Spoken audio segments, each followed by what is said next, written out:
Assalamualaikum warahmatullahi wabarakatuh. Apa kabar anak-anakku yang hebat? Saya yakin Anda semua dalam kondisi yang sangat hebat. Baik, anak-anakku semua, sebelum pelajaran dimulai, marilah kita berdoa dulu. Semoga apa yang kita inginkan, apa yang kita pelajari pada hari ini terijabah oleh Allah Subhanahu wa taala. Mari berdoa bersama-sama. Bismillahirrahmanirrahim.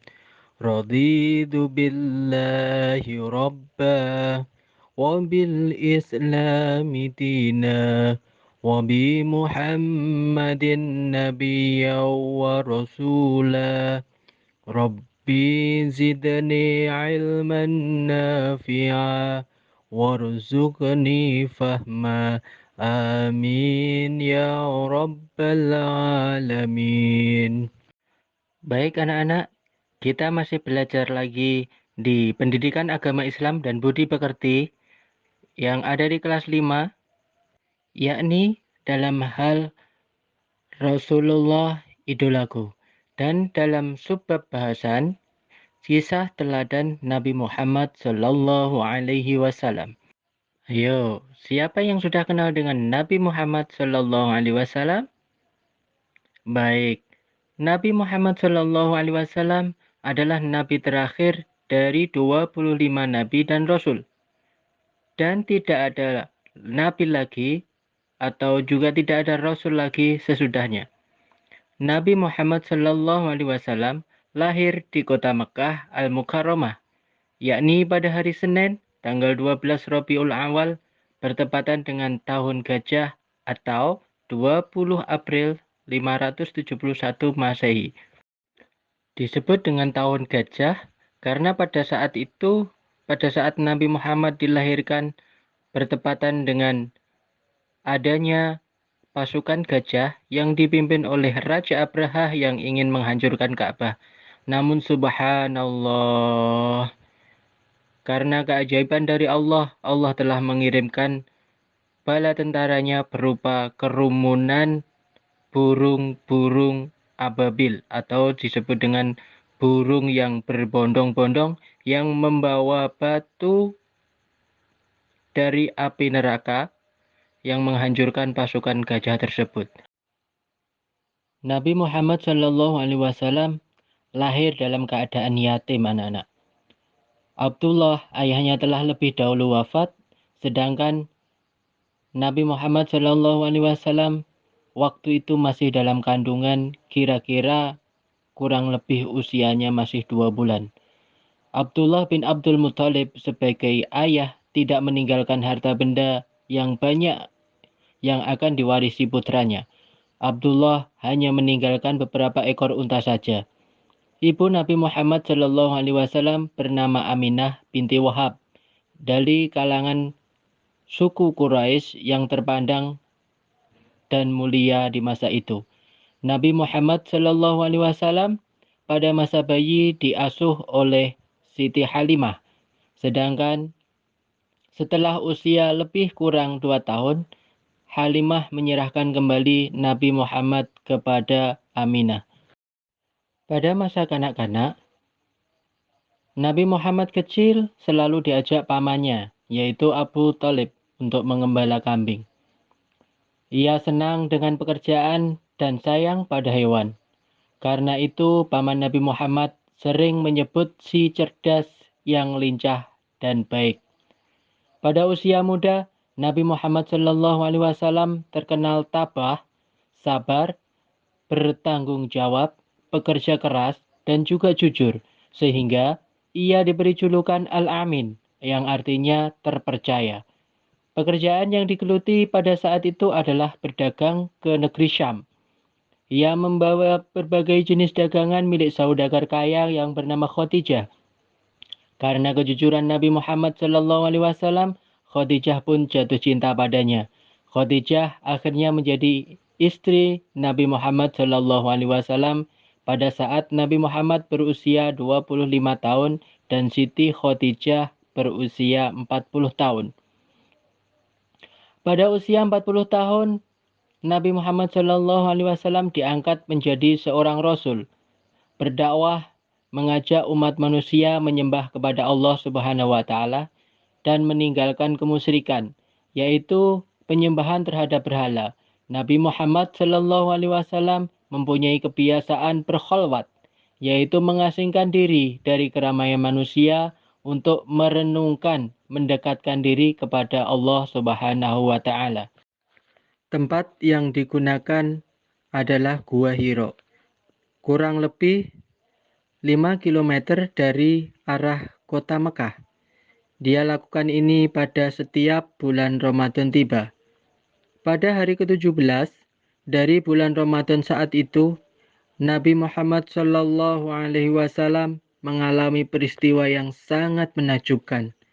Beliau menceritakan peristiwa itu, "Di saat aku tidur, datanglah malaikat Jibril menghampiriku seraya berkata, 'Bacalah.' Aku tidak dapat membaca," jawabku. Malaikat lalu memelukku hingga aku merasa bahwa kematian sedang menghampiriku. Ia melepaskan diriku lalu berkata lagi, "Bacalah." "Aku tidak bisa membaca," jawabku. Ia kembali memelukku lagi hingga aku merasa kematianku tiba. Kemudian ia melepaskan diriku sambil berkata, "Iqra' bismi rabbikal ladzi khalaq. Khalaqal insana min 'alaq. Iqra' wa rabbukal akram. Alladzi 'allama bil qalam. 'Allamal insana ma lam ya'lam." Yang artinya, bacalah dengan menyebut nama Tuhanmu yang menciptakan. Dia telah menciptakan manusia dari segumpal darah. Bacalah, dan Tuhanmulah yang maha mulia, yang mengajar manusia dengan pena. Dia mengajar manusia apa yang tidak diketahuinya. Aku lalu mengucap kata-kata yang dituntunkan malaikat Jibril itu, hafal seolah-olah tertulis dalam hatiku. Itulah wahyu pertama yang diturunkan oleh Allah Subhanahu wa taala kepada Nabi Muhammad sallallahu alaihi wasallam.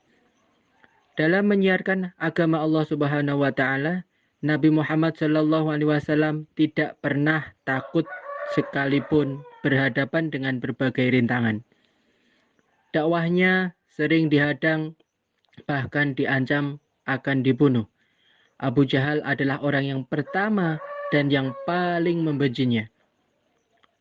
Suatu ketika Nabi Muhammad SAW sedang beribadah. Lantas Abu Jahal dan komplotannya datang sengaja mengotori dengan najis. Namun Nabi Muhammad SAW hanya berdoa kepada Allah Subhanahu wa taala, "Ya Tuhan, kepada Engkau aku menyerahkan kaum Quraisy." Doa ini dibaca berulang-ulang. Nabi Muhammad SAW selain terkenal jujur dan pemaaf, juga peduli dan mencintai anak yatim. Nabi pernah bersabda, "Barang siapa yang merawat dan mengasuh anak yatim dengan sebaik-baiknya, kelak mereka akan masuk surga dan tempatnya berdekatan dengan Nabi." Hal ini diisyaratkan Nabi dengan jari telunjuk dan jari tengahnya yang berdekatan dan tidak terhalang apapun. Begitulah cinta Nabi Muhammad SAW kepada umatnya, terutama kepada anak yatim.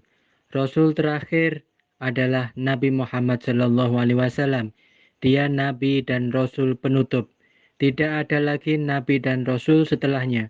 Karena itu Nabi Muhammad SAW sebagai penutup para nabi, maka sering disebut dengan Khatamul Anbiya, yang artinya adalah penutup atau penghabisan para nabi dan rasul. Keteladanan Nabi Muhammad SAW. Yang pertama, kita harus senantiasa menjadi orang yang jujur dan berkasih sayang seperti yang diteladangkan oleh Nabi Muhammad saat berdagang dan menjalankan kesehariannya beliau adalah orang yang jujur dan juga berkasih sayang kepada siapa saja, apa saja termasuk alam sekitar kita. Yang kedua, kita harus senantiasa membaca Al-Quran sebagai aplikasi iman kita kepada Allah Subhanahu wa Ta'ala dan Rasul-Nya, serta kitab-kitabnya, yang mana dengan membaca Al-Quran kita mendapat pahala yang berlipat-lipat atau melimpah.